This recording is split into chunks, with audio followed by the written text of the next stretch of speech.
My wife's secret burned me alive.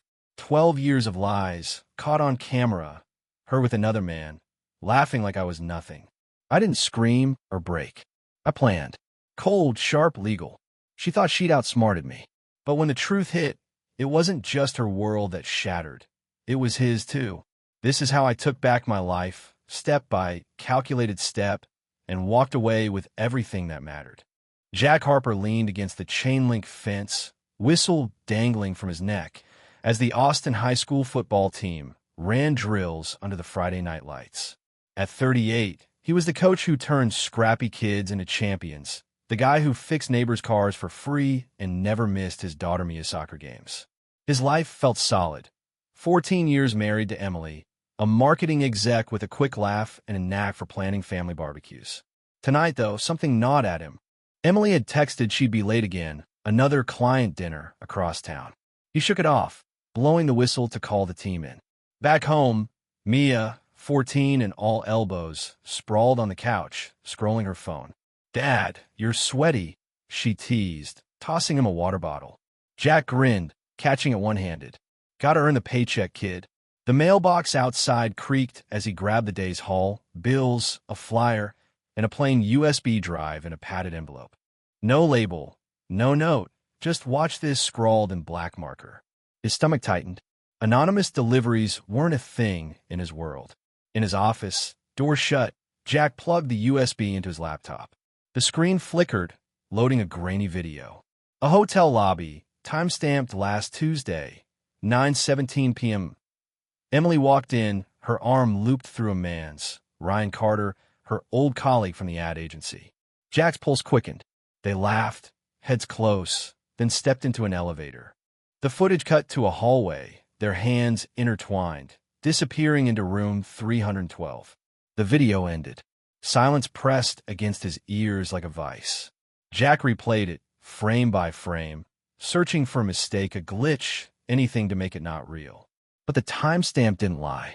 Neither did Emily's smile, the one she used to save for him. He opened his phone, checked her texts. Running late, client drinks at Zilker Grill.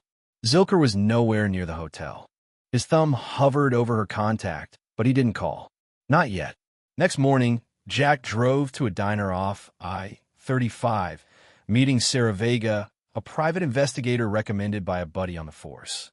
Sarah, an ex-cop with a handshake like iron, slid into the booth with a notepad. "What's the job?"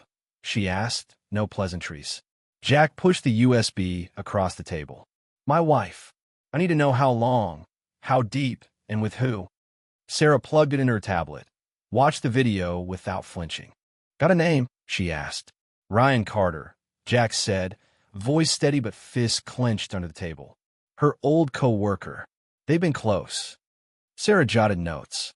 "I'll need a week. Bank records, phone logs, travel history. You want photos, audio, the works?" Jack nodded. "Everything. And fast. My daughter's birthday is next weekend. Emily's planning a work trip to Denver." Sarah raised an eyebrow. "Convenient. I'll tail her. You got a budget?" Jack slid over a check, his savings from coaching over time. "Make it airtight. I want no doubts." Sarah pocketed it. "You'll have answers by Thursday." That week, Jack kept his routine tight. Coaching, driving Mia to school, grilling steaks for dinner. Emily noticed nothing, her smile bright as she talked about her Denver conference. Jack played along, asking about her schedule, memorizing her lies. Wednesday night, he found an old photo on his phone. Him, Emily, and Mia at their lake house. Mia splashing in the shallows. He'd sold that place to pay for Emily's MBA. The memory stung, but he saved the photo to a new folder labeled Evidence. Thursday, Sarah called. "Meet me at the diner, 7 p.m. Bring a strong stomach." Jack arrived early, coffee untouched, when Sarah slid a folder across the table. 10 years, she said, voice flat. "It started when Mia was 4. Off and on, but steady the last 5. They've got a burner phone she uses to text him. Hotel receipts, dinner tabs, even a joint bank account with $200,000 you didn't know about." Jack opened the folder. Photos spilled out. Emily and Ryan at a gas station, a bar, a cabin porch. His cabin, the one he built. His jaw locked. There's more, Sarah said. She's been funneling money from your joint savings. And that Denver trip? She's booked at Ryan's lake house. Jack's vision narrowed, but he didn't break. Paternity test, he said. For Mia. I need to know. Sarah nodded. Already ordered. Results by Monday. You sure you want to play this quiet? Jack leaned forward. I'm not playing. I'm planning.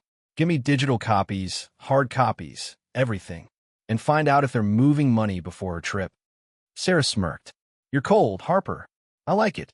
You'll have it all tomorrow. Driving home, Jack gripped the wheel until his knuckles whitened. 10 years. Mia was his world, but Emily had been his anchor. Now she was a stranger, stealing from him, laughing with another man in places that used to be theirs. He parked in the driveway, porch light glowing like nothing was wrong. Inside, Emily was chopping vegetables, humming. Hey, babe, she called. Tacos tonight. Jack forced a smile. Sound good. He grabbed a beer, sat at the kitchen island, and watched her move, every gesture a lie he'd missed for a decade. Mia bounded in, stealing a pepper slice. Dad, you're zoning out, she laughed. Jack ruffled her hair. Just thinking about your birthday, kid. Emily glanced over, oblivious. It's going to be great, she said. Jack nodded, his mind already on the folder in his truck, the plan taking shape, and the moment he'd tear her world apart. Jack Harper woke before dawn, the folder from Sarah Vega burning a hole in his mind. He slipped out of the house, leaving Mia asleep and Emily snoring softly, unaware of the noose tightening. At a coffee shop near Austin High, he met Tara Brooks, a divorce lawyer with a reputation for surgical precision. Tara scanned the evidence, photos, bank records, burner phone logs, her pen tapping a steady rhythm. This is fraud, Jack, she said. Not just betrayal. We can lock her out financially and secure custody of Mia. Jack nodded. I want it quiet. She can't know until it's done. Tara jotted notes. We'll file Monday. Request an emergency hearing to freeze assets. You need to move your pension and the house title now. Jack handed her a USB with his financials. Already started. Trust for Mia's set up. Tara smirked. You're not messing around. Good. We'll serve Emily and Ryan together at his condo. Maximum impact. Jack's jaw tightened. Make it public. I want witnesses. Back home, Emily was packing for her Denver trip, tossing a suitcase into her SUV. I'll miss Mia's birthday prep, she said, kissing Jack's cheek. He didn't flinch, though her touch felt like ice. We'll manage, he said, helping her load the car. As she drove off, he texted Sarah, Taylor. Confirm she's at Ryan's. Sarah replied, on it. Expect updates tonight. Jack spent the day with Mia, taking her to soccer practice, buying supplies for her birthday barbecue. Mia chatted about school, oblivious to the storm brewing. You're the best, Dad, she said, hugging him. Jack's chest ached, but he kept his focus. Protect Mia, dismantle Emily's lies. Sarah's call came at 9 p.m. She's at Ryan's lake house. Got photos of them unloading groceries, acting like a couple. Also, new intel. They're planning to transfer another $50,000 to their account next week. Jack gripped his phone. Stop it. Whatever it takes. Sarah paused. I know a guy at the bank. Can flag it as fraud by tomorrow. You sure? Jack didn't hesitate. Do it. And give me audio if you can. He hung up, opened his laptop, and copied every file from Sarah's folder to a hidden drive. Then he called a moving company, scheduling a Saturday pickup for Emily's belongings. Label the boxes donation, he instructed. Leave them in the driveway. Friday morning, Jack met Sarah again, this time at a park bench near Town Lake. She handed him a new USB with audio clips. Caught them on a bug I planted near his porch, she said. Jack plugged it into his earbuds. Emily's voice crackled. Jack's clueless. He thinks I'm at a conference. We'll move the money after Mia's birthday. Ryan laughed. He's too busy coaching to notice. Jack's blood ran cold, but he kept listening. Emily added, once we're set, I'll leave. Mia will adjust. Jack ripped out the earbuds, his hands steady despite the rage. This enough for court? He asked. Sarah nodded. More than enough. It's conspiracy to commit fraud. Jack stood. Get to Tara.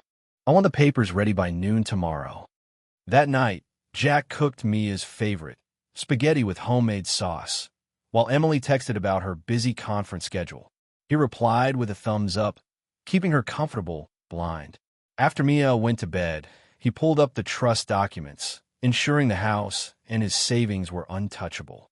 Then he drafted a letter to Emily, not for her tears, but for clarity. You chose this. 10 years of lies. I protected what's mine. You get nothing. He printed it, folded it with a shredded copy of their marriage license, and locked it in his safe. Saturday dawned bright, the backyard ready for Mia's 14th birthday barbecue. Jack strung balloons, fired up the grill, and welcomed neighbors with a practiced smile. Emily texted she'd be back by noon for candles. Jack knew better. She was still at Ryan's. At 11 a.m., Sarah sent a photo. Emily and Ryan on his dock, arms around each other. Jack forwarded it to Tara with one word, now. Tara replied, papers filed. Servers en route to Ryan's. ETA 2:15 p.m. Jack pocketed his phone, flipped burgers, and laughed with Mia's friends, his calm a mask over the ticking clock. At 2 p.m., Emily called, saying she was running late. Jack said, no rush, knowing the process server was already parking outside Ryan's condo. The trap was set, and Emily had no idea she was walking into it. Jack Harper flipped burgers on the grill, the sizzle drowning out the chatter of Mia's 14th birthday party. Neighbors crowded the Austin backyard. Kids darted through sprinklers, and country music pulsed from speaker. Mia, laughing with her soccer teammates, waved at Jack, who flashed a grin, his calm as steel trap hiding the chaos about to unfold. His phone buzzed at 2:10 p.m. A text from Sarah Vega, servers at Ryan's condo. Papers in hand. Showtime. Jack pocketed the device, handed a soda to a neighbor, and kept his eyes on the gate, waiting for Emily's return. At 2:15, Sarah sent another update. They're served. Emily's freaking out. Ryan tried to slam the door. Neighbors filming. Jack imagined the scene. Emily clutching Ryan's arm, divorce papers shaking in her hand, a restraining order barring her from Mia, and a financial freeze notice locking her secret account. Taped to her packet was Jack's letter, a shredded marriage license, and a photo of them at their old lake house. Now a dagger of betrayal. He didn't smile, but felt a weight lift, the first crack in a decade of lies. Jack slipped a manila envelope to Emily's brother, Tom, who stood by the picnic table. Read it alone, Jack said. Not near Mia. Tom frowned, opened it, and froze as photos spilled out. Emily and Ryan at hotels, restaurants, his lake house. His jaw tightened, and he walked off without a word, clutching the evidence.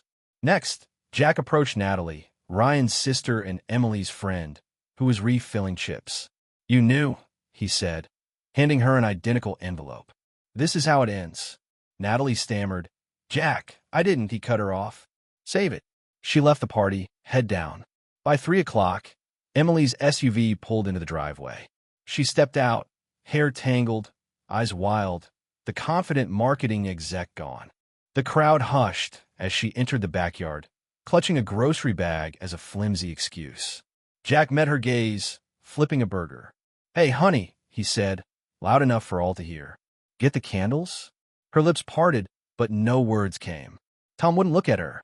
Neighbors whispered. Mia, oblivious, snapped a Polaroid with her friends. Jack sliced the cake, joking about lopsided candles, keeping Mia's joy intact while Emily stood frozen, the weight of exposure crushing her. Jack's phone lit up with a voicemail from Emily, left during her drive back. He played it later, alone in his truck. Jack, how could you? I didn't mean. We need to talk.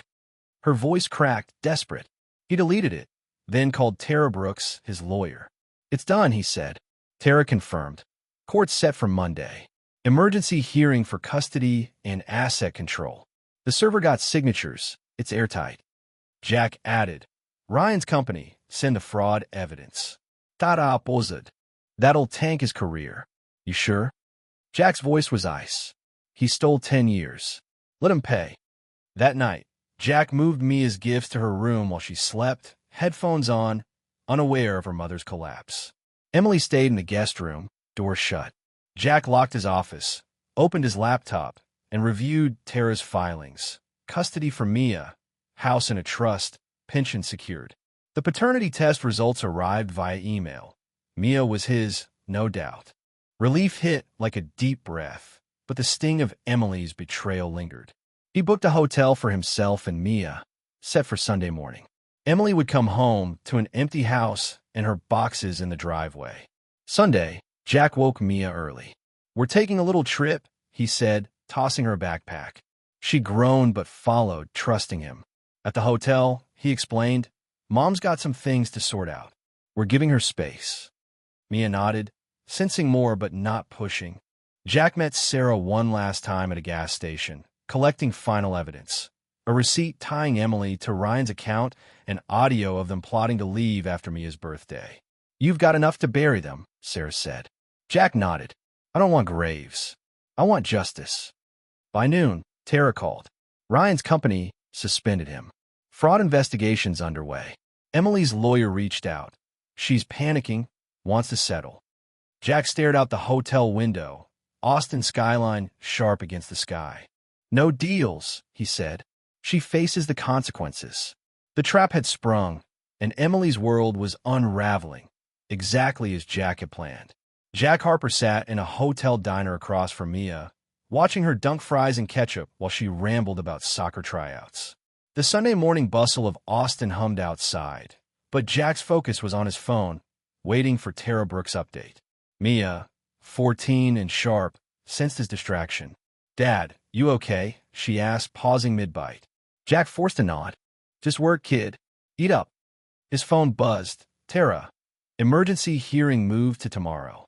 Emily's lawyer wants to talk. Stay sharp." Jack pocketed it, paid the bill, and drove Mia to a movie, keeping her world steady as his own tilted toward war. At 8 a.m. Monday, Jack met Tara at her office, a small space above a coffee shop. She slid a legal pad across the desk. "Court's fast-tracking your case. Emily's lawyer is pushing for mediation, but we've got her cornered. Fraud, infidelity, hidden assets. You'll get full custody of Mia and the house. Her $200,000 account is frozen." Jack leaned forward. "What's her move?" Tara tapped her pen. "She's offering to sign over her share of the portfolio if you drop the fraud charge." Jack shook his head. "No deals. She doesn't walk away clean." Tara nodded. "Then we push for everything. Ryan's company fired him this morning. Our leak worked. He's radioactive now." Jack drove to the courthouse, his truck's engine rumbling as he replayed Emily's voicemail from Saturday, her voice brittle with panic. He deleted it again, focusing on the plan.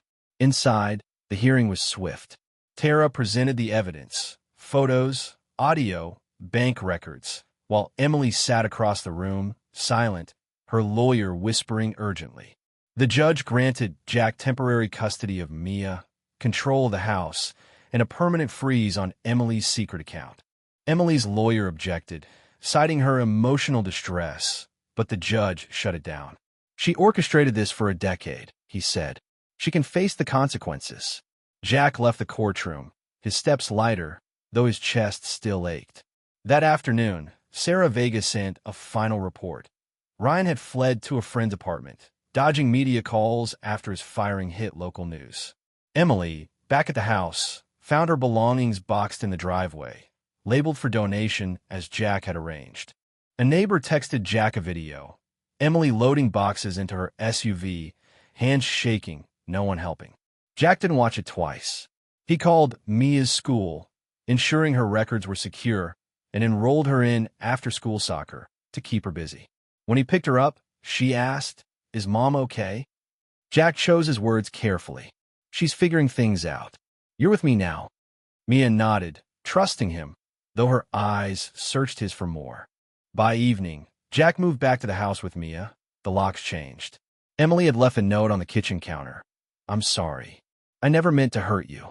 Jack burned it in the sink, the smoke curling upward as he washed the ashes away. His phone rang. Tom, Emily's brother. "She's with our parents," he said. "She's a mess, Jack. Says she didn't know it would go this far." Jack's voice was flat. She knew every step. Tell her to sign the papers. Tom sighed. "She will. Tomorrow." Jack hung up, then checked his safe, ensuring the paternity test results, Mia was his, were secure. Tuesday brought a new twist. Sarah called. Emily tried to access the frozen account this morning. Bank stopped her, flagged it as fraud. She's spiraling. Jack drove to Tara's office, where she showed him Emily's lawyer's email, a full surrender, signing over all assets, and agreeing to no custody battle. She's got nothing left to fight with, Tara said. You've won. Jack didn't smile. It's not about winning. It's about Mia. Tara handed him a court order barring Ryan from contacting Mia or Jack, citing his role in the fraud. He's done, she said, and Emily's parents are covering her legal fees. She's out of moves. That night, Jack grilled steaks for Mia and her best friend, who stayed over for a sleepover. Laughter filled the house, a sound Jack hadn't realized he'd missed. His phone buzzed, a text from an unknown number. You ruined my life. Ryan. Jack blocked it, then forwarded it to Tara for the restraining order file. He wasn't playing defense anymore. Before bed, he checked on Mia, her room lit by a laptop screen as she watched a baking show. Love you, Dad, she mumbled, half asleep. Jack kissed her forehead. Love you too, kid. He shut her door, the house quiet, his plan now a fortress around them. Jack Harper steered his truck along a Colorado mountain road, Mia in the passenger seat, her playlist blasting through the speakers. 6 months after the divorce, they'd left Austin for a week-long road trip, a reset from the wreckage of Emily's betrayal. Mia, now 14, pointed at a diner sign. Can we stop? I am starving. Jack pulled over, the gravel crunching under his tires. Inside, they ordered burgers, and Mia sketched a soccer play on a napkin, her enthusiasm a spark Jack hadn't seen in months. His phone stayed quiet. No calls from Emily, no threats from Ryan. The court had sealed their fate. Back in Austin, the divorce had finalized days after the emergency hearing. Emily signed every paper, relinquishing her claim to the house, their savings, and custody of Mia. Tara Brooks, Jack's lawyer, called it a clean sweep. $3. $5 million from their portfolio, uncovered during the fraud investigation, now sat in a trust for Mia's future. Emily moved to her parents' house in Houston, jobless, her marketing career tainted by whispers of embezzlement. Ryan, fired and blacklisted, faced charges for financial misconduct, his condo now on the market to cover legal fees. Jack didn't gloat. He focused on rebuilding. Mia's soccer coach introduced Jack to Lauren, a single mom and history teacher, at a weekend tournament. Lauren, 36, offered him a coffee during halftime, her wit cutting through his guarded exterior. You always this quiet, coach? She asked, handing him a cup. Jack shrugged. Only when I'm out of place. They talked through the game, swapping stories about raising teens alone. Lauren mentioned her ex's gambling debts, her tone matter-of-fact, no pity sought. Jack liked that. They exchanged numbers, agreeing to meet for pizza with Mia and Lauren's son. One evening, Jack got a call from Emily's mother, voice strained. She's in a facility, she said. Try to overdose. She's stable, but it's bad. Jack listened, his grip tight on the phone. She's getting help, he asked. Yes, her mother replied. She asked for you. Jack paused, then said, tell her to focus on herself. Mia's safe with me. He hung up, the news a ripple, not a wave. He'd closed that door. Later, he found Mia in her room, packing for the Colorado trip. Dad, is Mom ever coming back? She asked, folding a hoodie. Jack sat on her bed. She's finding her way. You decide if you want to see her when you're ready. Mia nodded, her silence heavy but not broken. In Colorado, Jack and Mia hiked a trail near Estes Park, the air sharp with pine. At a lookout, Mia snapped a selfie with him, grinning. This is better than Austin, she said. Jack laughed, the sound freer than he'd expected. That night, at a campsite, he texted Lauren a photo of the starry sky.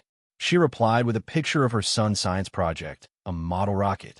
Tell Mia, she's got to see this, Lauren wrote. Jack smiled, typing back, she'll love it. The exchange felt simple, real, a contrast to the lies he'd unraveled. Back home, Jack coached Mia's soccer team, the whistle around his neck a familiar weight. Lauren joined them for a game, cheering from the sidelines with her son. After, They all grabbed ice cream, Mia and Lauren's son debating toppings like old friends. Lauren leaned close to Jack. "You're good at this, keeping things steady." Jack met her eyes. "Had to learn the hard way." She nodded. No need for more. They walked to the parking lot, planning a barbecue at Jack's place. One morning, Jack found a letter in the mailbox, Emily's handwriting on the envelope. He opened it alone, expecting excuses, but it was brief. "I was wrong. Take care of Mia." He folded it, slid into a drawer, and moved on. The house, now his and Mia's, hummed with new routines: Sunday grilling movie nights, Lauren dropping by with homemade chili. Mia joined the school's art club, her sketches filling the fridge. Jack framed one, a mountain scene from their trip, and hung it in the living room. At a parent-teacher conference, Lauren pulled Jack aside. "Ever been to Denver?" she asked. "Thinking of taking the kids to a museum." Jack grinned. "Not yet. Count us in." The road ahead felt open, not heavy. He wasn't running from the past or chasing revenge. He was building one honest moment at a time.